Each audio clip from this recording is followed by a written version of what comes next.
देखिए क्वेश्चन, ठीक है। ये क्वेश्चन जो है यूपी बोर्ड का है, क्लास 12 है। एक बच्चे ने टेलीग्राम में भेजा है।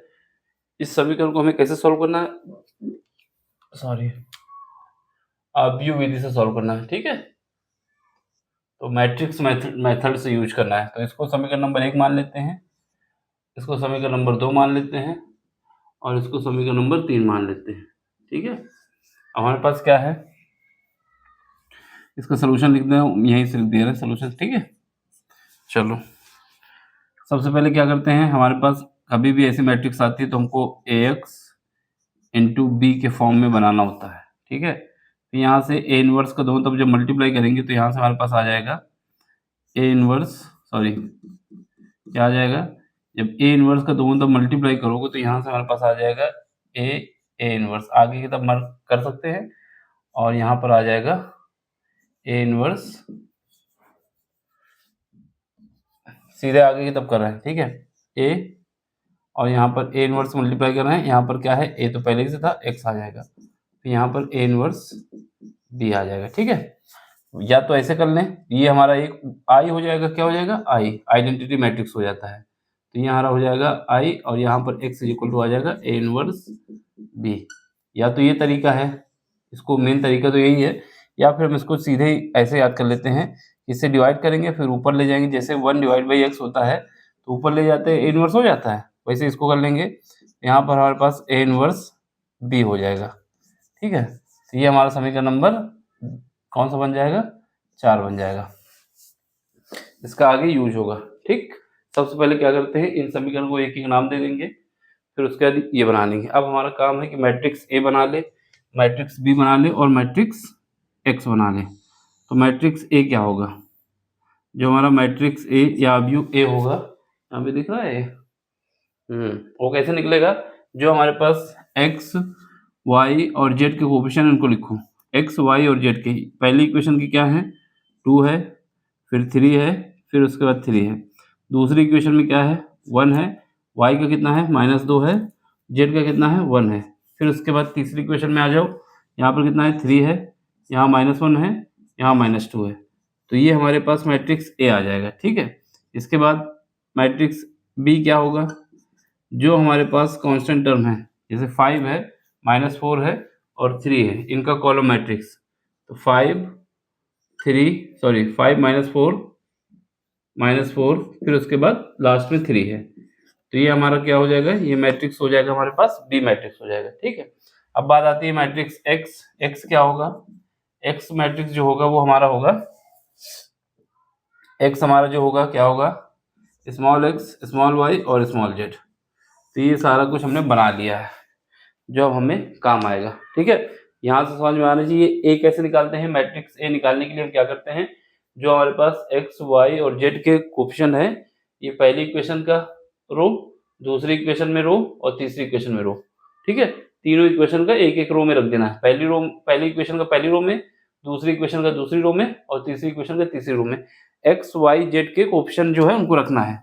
और बी क्या होता है, कॉलम मैट्रिक्स होता है 5 -4 और 3, फिर x क्या होता है, जो यहाँ पर एक्स वाई जेड है उनका कोफिशिएंट होता है, ठीक है। चलो अब हमारा काम क्या है, अगर हमें a इनवर्स पता चल जाए, क्या पता चल जाए, a इनवर्स पता चल जाए तो उसको b से मल्टीप्लाई करके हम निकाल सकते हैं। तो a इनवर्स कैसे निकलेगा, सबसे पहले हमको a का डिटरमिनेंट निकालना होगा, फिर इसका एडजॉइन निकालना होगा, ठीक है, एडजॉइन निकालना होगा, तभी हमारा a इनवर्स निकल सकता है। यहाँ पर कंडीशन ये है कि डिटरमिनेंट हमारा 0 नहीं होना चाहिए, अगर डिटरमिनेंट 0 हो गया तो a इनवर्स एग्जिस्ट नहीं करेगा। तो पहला काम होता है हमें इसका डिटरमिनेंट निकालना, ठीक है, तो उसको निकाल लेते हैं। तो डिटरमिनेंट निकाल लेंगे, तो डिटरमिनेंट के लिए क्या करोगे, a को लिख लो, क्या है 2 है, 3 है, 3 है, 1 है, -2 है और 1 है, 3 है, -1 है और -2 है, ठीक है। अब इसका डिटरमिनेंट निकाल लेते हैं हम, पहली रो के हिसाब से सॉल्व कर रहे हैं, तो ये इसको ले लेंगे 2 को, 2 के हिसाब से करेंगे तो 2 बाहर आ जाएगा, इसके सामने की रो और कॉलम हटा देंगे, -2 का मल्टीप्लाई हो जाएगा 4 हो जाएगा, -1 और यहाँ माइनस आता ही है +1 हो जाएगा, फिर इसका 3 पे आ जाओ, माइनस लगा देंगे, अल्टरनेट चलता है यहाँ पर, इसकी रो और कॉलम हटाओगे, -2 का इसके साथ -2 -3 का मल्टीप्लाई इसके साथ माइनस का 3 आ जाएगा। फिर उसके बाद इस पे आ जाओ, इसके सामने की रो और कॉलम हटाएंगे, यहाँ प्लस का 3 है, क्या बचेगा, ये हटेगा, -1 का इसके साथ -1, इसका इसके साथ प्लस का 6 आ जाएगा। सॉल्व कर लो, कितना आ रहा है देख लेते हैं। जब सॉल्व करेंगे कितना आ जाएगा, यहाँ पर 10 आ जाएगा, यहाँ पर कितना आएगा माइनस का 5 और माइनस का 5 हो जाएगा 15, ठीक है, plus plus minus minus plus हो जाएगा। यहाँ पर कितना बचेगा, यहाँ पर भी 15 बचेगा, कितना आ जाएगा 40 आ जाएगा। 40 आया, 0 नहीं आया, इसका मतलब ए इनवर्स होगा। अगर ये अगर 0 आ जाता तो ए इनवर्स एग्जिस्ट नहीं करता। अब हमें क्या करना है, अब हमें क्या निकालना है, कोफैक्टर मैट्रिक्स निकालना है। कोफैक्टर मैट्रिक्स निकालना है और पहले कोफैक्टर निकालना है, फिर कोफैक्टर मैट्रिक्स निकालना है। कैसे निकालोगे, देखो हमें क्या निकालना है, ए, इससे कोफैक्टर मैट्रिक्स निकालना है, ठीक है, इस वाले मैट्रिक्स से। तो यहाँ पर मैट्रिक्स लिख लेते हैं और ये ऊपर ही लिख लें तो ज़्यादा सही रहेगा। तो डिटरमिनेंट हमें सह गुणन खंडों से बना मैट्रिक्स निकालना है। सह गुणन, यहाँ नीचे लिख देता हूँ, जगह थोड़ी बच जाएगी। क्या निकालना है अब हमें, सह गुणन खंडों, या फिर ऊपर ही लिख दो, दिक्कत नहीं आएगी, जगह तो है ही है। यहाँ पर क्या है, सह गुणन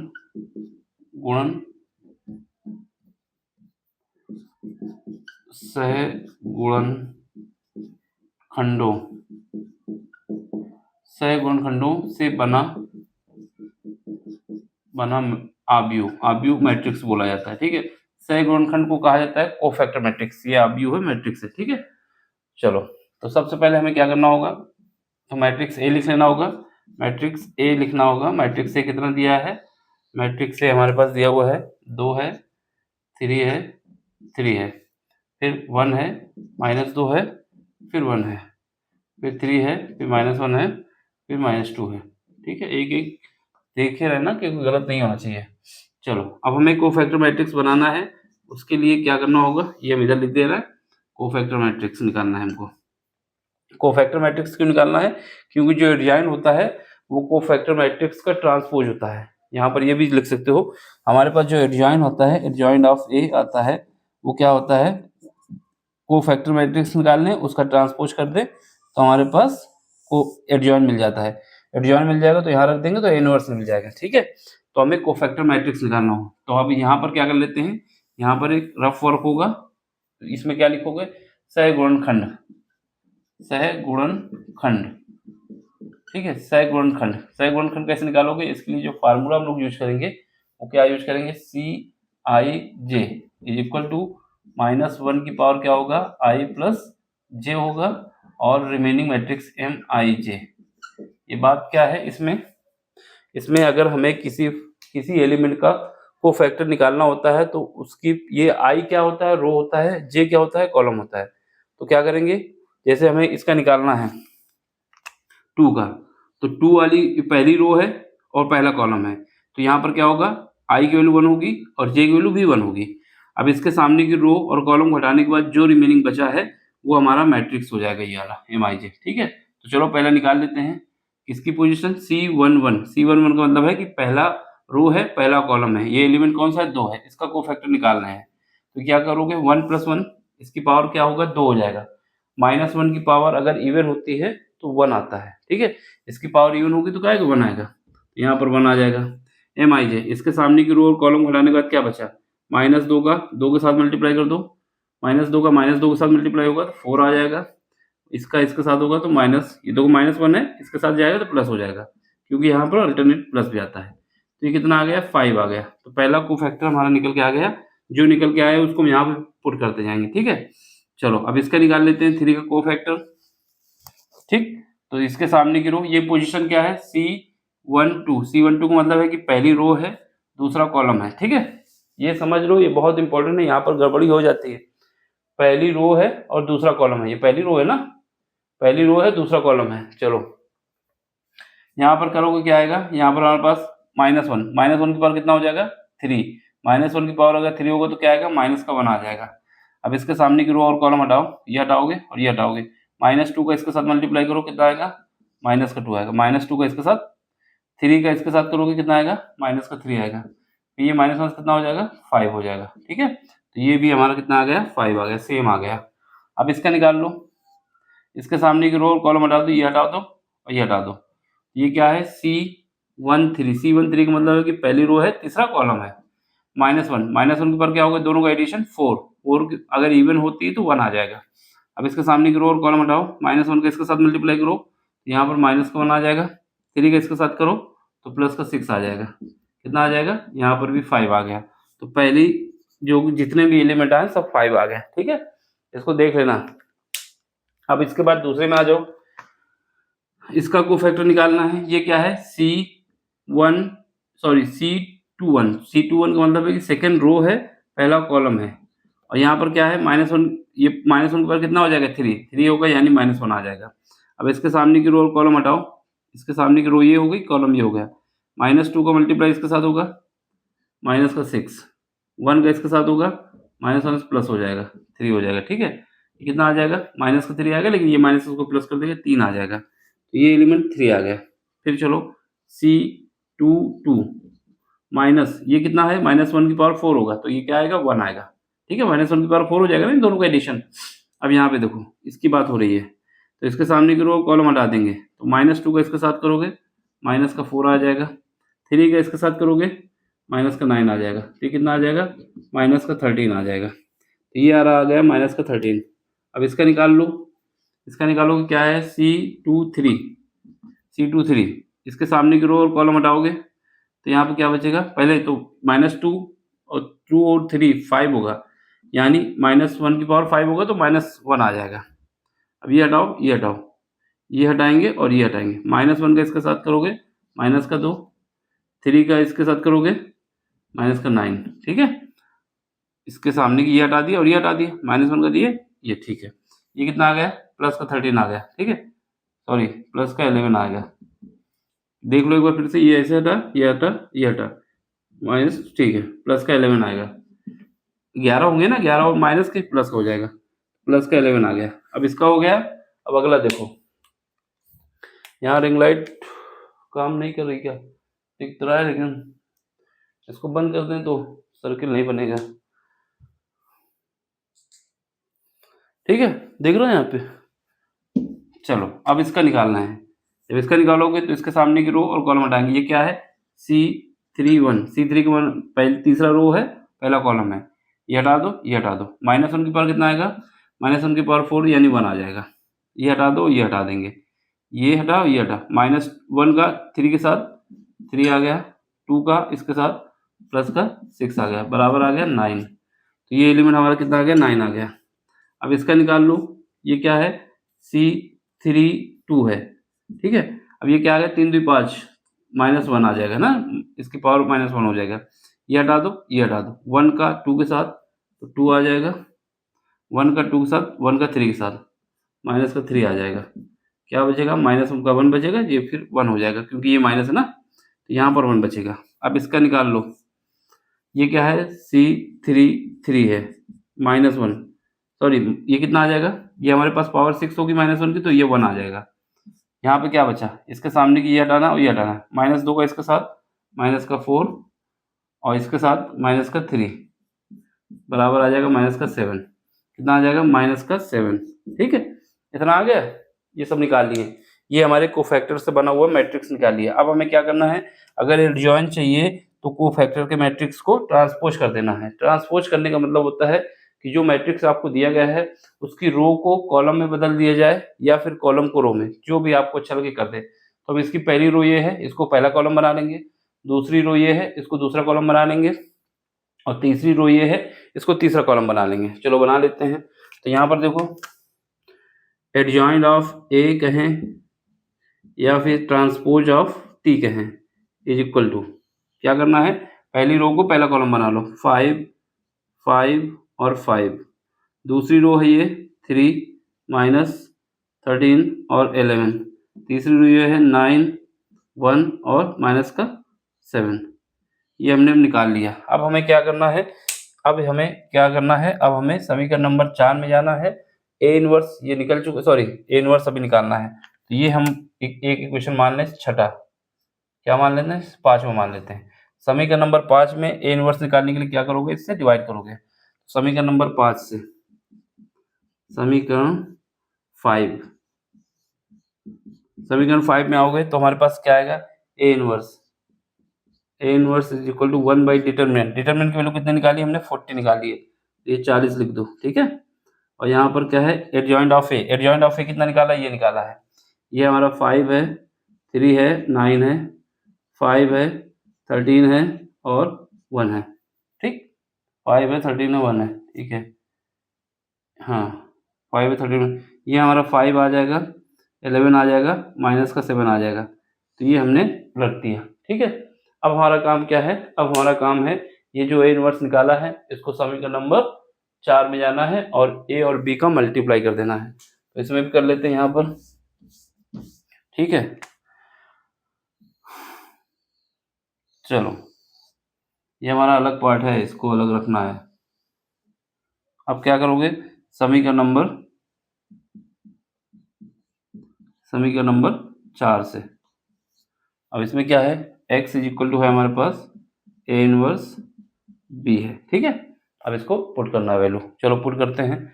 यहाँ से x इज इक्वल टू क्या है, x की जगह रखोगे x y और z स्मॉल वाला, ठीक है।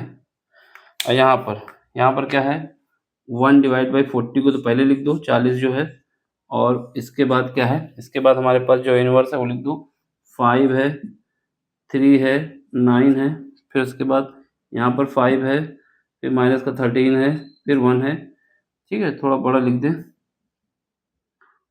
माइनस का 13 है, 1 है, फिर उसके बाद 5 है, फिर उसके बाद 11 है, माइनस का 7 है। तो ये हमने लिख दिया, किसको लिख दिया, बी को लिख दिया, सॉरी ए को लिख दिया।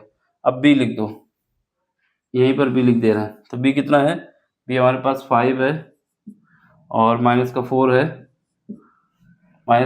ये क्या है, माइनस का 4 है, फिर उसके बाद 3 है, ये 3 लिख दिए, ठीक। अब हमें क्रॉस प्रोडक्ट करके लिखना है, इनका मल्टीप्लाई करना है, मल्टीप्लाई कर दो। जब मल्टीप्लाई करोगे तो यहाँ पर क्या करना है, 40 तो बाहर ही रखना है अभी, 40 जो है उसको यहाँ लिख दो, 1 डिवाइड बाई 40। अब इनका दोनों को मल्टीप्लाई कर देना है। मल्टीप्लाई करोगे तो पहले मैट्रिक्स की रो ली जाती है, दूसरे का कॉलम। पहले की रो क्या है, 5 5 5 3 9, और पहला इसमें एक ही कॉलम है तो कोई दिक्कत नहीं आएगी। चलो 5 को मल्टीप्लाई 5 से करोगे कितना आ जाएगा, 25 आ जाएगा। 5 को मल्टीप्लाई 3 का मल्टीप्लाई -4 से करोगे माइनस का 12 आ जाएगा। 9 का मल्टीप्लाई 3 से करोगे प्लस का 27 आ जाएगा। बात समझ आई। 5 का मल्टीप्लाई 5 से 25, 3 का मल्टीप्लाई -4 से 12, 9 का मल्टीप्लाई 27, ठीक है। दूसरी रो में आ जाओ, 5 का मल्टीप्लाई 5 से 25, 13 का मल्टीप्लाई 4 से 13 चौको 52, माइनस के, ये भी माइनस है ये भी माइनस है तो प्लस का 52 आ जाएगा, ठीक है। फिर उसके बाद प्लस का 52 आया, फिर इसके बाद 1 का मल्टीप्लाई 3 से तो प्लस का 3 भी आ गया।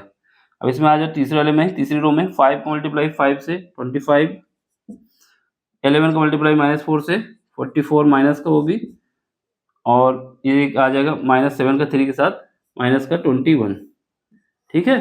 ये हमारे पास आ गया। अब हमें क्या करना है, इसको थोड़ा ऊपर कर देना है। अब इसके बाद इसका सोल्यूशन ऊपर होगा, नीचे जगह कम हो गई, ठीक है।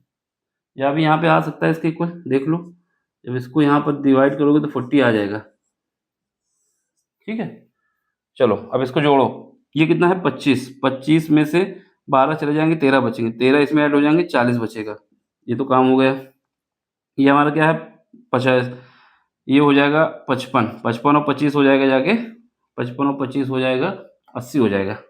देख लो एक बार, हाँ 80 हो गया, तो ये 80 हो गया। ये फिर इसके बाद इसको जोड़ो, यहाँ से क्या है, यहाँ से अगर हम देखें तो यहाँ से हमारे पास ये हो जाएगा 46, कितना हो जाएगा, सॉरी 25 से, ये 25 से 21 जाएंगे तो कितना बचेगा, 4 बचेगा, और इससे 4 और कम कर दो क्या बचेगा, माइनस का 40 बचेगा, ठीक है। ये हमारा हो गया। अब हमें क्या करना है, इस 40 को डिवाइड कर देना है। 40 से जब डिवाइड करोगे सबको, 40 से डिवाइड कर दो अंदर, तो ये बचेगा 1, इधर बचेगा 2, इधर बचेगा माइनस का 1, ठीक। ये हमारा बचा। अब हमारे पास क्या है, यहाँ पर देखो, यहाँ पर हमारे पास x बराबर क्या आ जाएगा, 1 आ जाएगा, y बराबर क्या आ जाएगा, 2 आ जाएगा, और z बराबर क्या आ जाएगा, -1 आ जाएगा। तो यहाँ से जब तुलना करोगे x बराबर 1, y बराबर 2 और z बराबर -1। यही हमारा फाइनल आंसर है। ठीक है, ये हमारा फाइनल आंसर है। अब इसको अगर मिलाना चाहते हो, देखो ये पूरा हो गया है, इसका स्क्रीनशॉट ले लो फिर बताएं। इसका स्क्रीनशॉट ले लो, कहीं पर भी डाउट हो तो पूछ लेना। सिंपल सा है, बस ये आपको करने का तरीका पता होना चाहिए कैसे करना है। और हर बार क्वेश्चन आता है इसका, 8 नंबर इससे मिलने ही है आपको, करोगे तो भी तभी मिलेगा। इसको समय दे देना, 10 से 15 मिनट दे देना, टाइम लगता है। अगर जल्दबाजी करोगे गलत हो जाएगा तो फिर दिक्कत आ जाएगी। अब आपको चेक करना है कि आपका क्वेश्चन सही है कि गलत है। तो क्या करना होगा, एक्स वाई और जेड की वैल्यू जो आई है, किसी एक इक्वेशन में रख के देखो क्या कंडीशन को सेटिस्फाई कर रही है। अगर सेटिस्फाई कर रही है तो इक्वेशन सही है और आपका आंसर सही है। नहीं कर रही तो फिर आपको देखना होगा कहीं गड़बड़ हो गई। चलो चेक कर लेते हैं, वहां पर चेक करने की जरूरत नहीं है, बस ओवरऑल चेक कर लेना है अपना, हम अपना चेक कर लेना है कि हाँ ये देख सही है कि नहीं है। ठीक है, तो इसके लिए आपको क्या करना है, x की वैल्यू 1 रखना है। इसमें समीकरण नंबर 3 से देख लेते हैं, समीकरण 3 में। ठीक है, अब इसमें x बराबर 1 रखो, समीकरण 3 में कितना आ जाएगा 1। y बराबर 2 रखो, माइनस का 2, और y तो है, माइनस y की जगह 2 रख दिया है। फिर उसके बाद माइनस का 2 है और z की जगह माइनस का 1 रखना है। माइनस का 1 बराबर कितना आना चाहिए, 3 आना चाहिए। देखो कहीं आ रहा है, ये हमारा कितना है 3 है। ठीक है, ये हमारा 3 है, ये माइनस का 2 है, ये माइनस इसको प्लस कर देगा, कितना हो जाएगा 2 हो जाएगा। बराबर कितना आना चाहिए 3, ये से ये कट जाएगा, 3 बराबर 3 आ जाएगा। इसका मतलब हमारा आंसर सही है। तो इसको चेक भी कर सकते हैं आप। ठीक है, स्क्रीनशॉट ले लो, सिंपल सा क्वेश्चन है, जिसने पूछा था उसको तो समझ में आ ही गया होगा। इससे पहले भी हम क्वेश्चन इसके करा चुके हैं। ठीक है, तो घबराना नहीं है बिल्कुल, 8 नंबर का ये क्वेश्चन आना ही है आपके पास। कुछ नहीं आएगा तो ए इनवर्स तो पूछ ही लेता है, तो ए इनवर्स निकालना भी इसमें आ जाएगा। कैलकुलेशन भी पूछ सकता है, या तो एक्स वाई की वैल्यू पूछता है या फिर ए इनवर्स पूछता है। तो ए इनवर्स तो हमने निकाला ही इसमें ना, तो ये दोनों देखने होंगे। समझ में आया हो तो लाइक शेयर सब्सक्राइब। बाकी अगर कोई क्वेश्चन आपको समझ में नहीं आता है तो टेलीग्राम में आना है, अपना क्वेश्चन भेजना है, जितनी जल्दी होगा उसका सोल्यूशन हम आपको करके देंगे। ठीक है, देख लो समझ लो, बाकी मिलते हैं अगले लेक्चर में। Thank you for watching, bye, take care.